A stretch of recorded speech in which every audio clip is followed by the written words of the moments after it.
Hey everyone, it's Ray at 321 Airsoft, and today we're going to be dissecting a combat machine MP5. This is manufactured by G&G. It is a version 2 gearbox. It's very much like an M4, except for in the way that we disassemble it. And we're going to go ahead and strip the upper body off of it. So if you get an idea of how this works, you can see how we pull them apart. It's got 2 pins. One located in the rear, one located here. What I recommend is you just try and push them out with your fingers. If that doesn't work, take a punch and just kind of press them down, flip the gun over, and you can pull them both out. Set them off in a place where you won't lose them. A little Tupperware bin might work, just to keep all your parts organized. I like to set them up off to the side so they're out of the way. But this gun is so simple to take apart. It's kind of embarrassing, but go ahead and pop off your rear stock. There we go, do it the right direction. Make sure it's not connected. This one has had the fuse pulled on it. The fuse assembly has been removed on it, but we've had a locked up gearbox, so we checked the fuse on it, in which case we've cannibalized it for the fuse. So don't go in the comment section and say, well, the reason why it doesn't work is because you don't have a fuse in it. We already know that. All right, so put your stock and your parts kind of up and out of the way.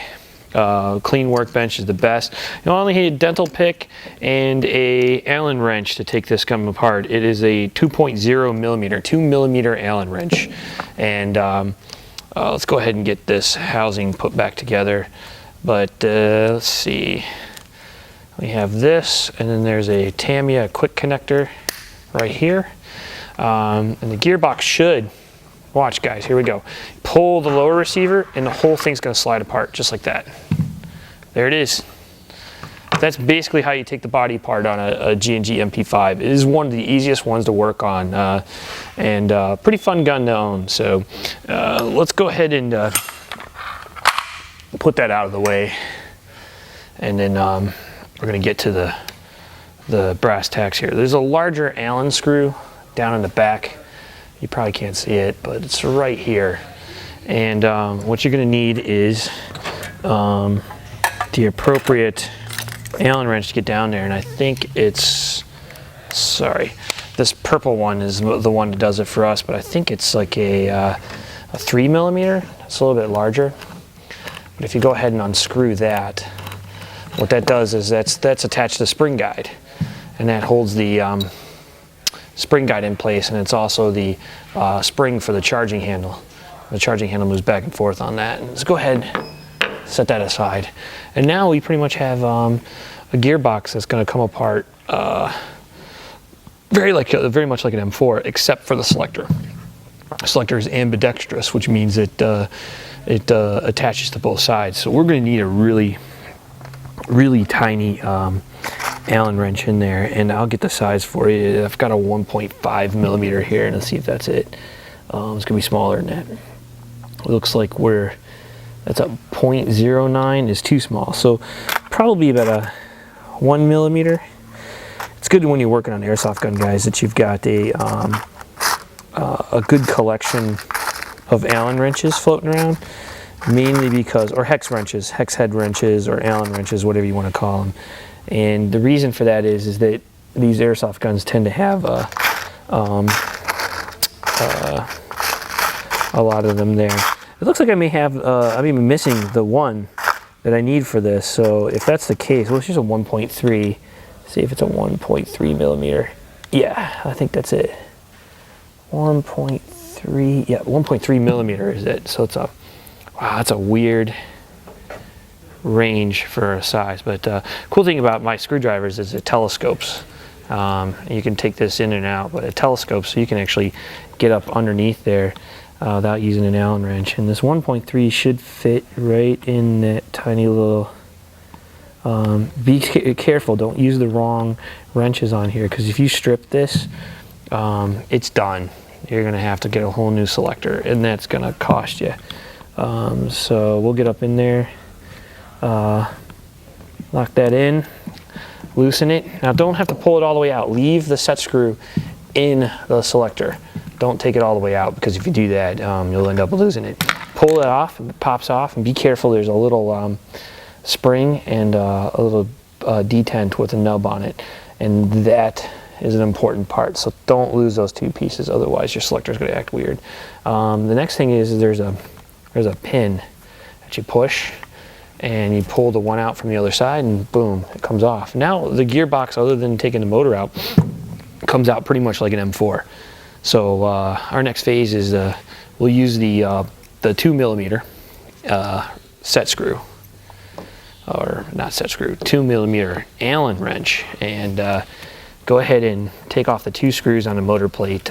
Don't adjust this big screw on the bottom here. That is not there to release the motor on the gearbox. That is there strictly to adjust the motor height, which engages the bevel gear. So your pinion gear on your motor and your bevel gear need to be adjusted, and that is exactly what that does. So we're going to keep all of our components over there. 2 motor wires. You have your positive lead and your negative lead right here. Your dental pick helps. Get underneath them, pop the 2 of them off, spread them apart, and you pull the motor right out. So the motor came right out. Motors are magnetized, so it's a really good idea to set your motor away from screws, mainly because this thing will suck them in. So we're going to go ahead and put this down over here in the corner, away from any sort of little screws. Tools, they're metal, so it's going to be attracted to it. You need a long Phillips head screwdriver, preferably one with a magnet tip. Magnet tips help you keep these screws. There are 2 screws down inside here that hold the lower receiver to the gearbox. You're going to reach in with the Phillips head screwdriver, and you're going to back them out. Now be careful, because once they're loose, see the magnet ties? Look at it. If it's magnetized, it comes right up with it. So having good tools is important to working on airsoft guns. So let's get that in there. Unscrew this second one, and well, it didn't come out, but it's still in there. Now at this point in time, the gearbox can actually just float straight up out of the lower receiver. Okay, get that screw out, put it off to the side. Now you're going to notice the difference between the ones that go on the bottom and the ones that hold it. These have a little flashing on them. They're flat, so don't just yank it, because your motor wires are they have a right angle on them, and that's where they connect. If you pull too hard, you can snap that. So you want to kind of run one finger up the grip, and the other finger kind of guide the wires through, and you're going to have to turn them ever so slightly so that they pop out of the holes. We almost got one. There it is. And then the red one should be next. There we go. So you guide them out, don't yank them out. At this point, we have freed the gearbox from the let me lock my bench to the ground here. We freed the gearbox from the body. So at this point in time, we're going to end this video and move on to the second video. So if you want to see the actual takedown of the internal gearbox, tune to part 2. And then once we get done with those videos, you can also look around and skip ahead, because we're going to do a complete reassembly of this gun so you can actually see it being put back together. But thanks for watching, and be sure to subscribe to our channel and subscribe to our videos. We've got plenty of tech videos coming up, and we've also got plenty of in-game videos. We're out shooting guns. We do play airsoft, so thanks for watching.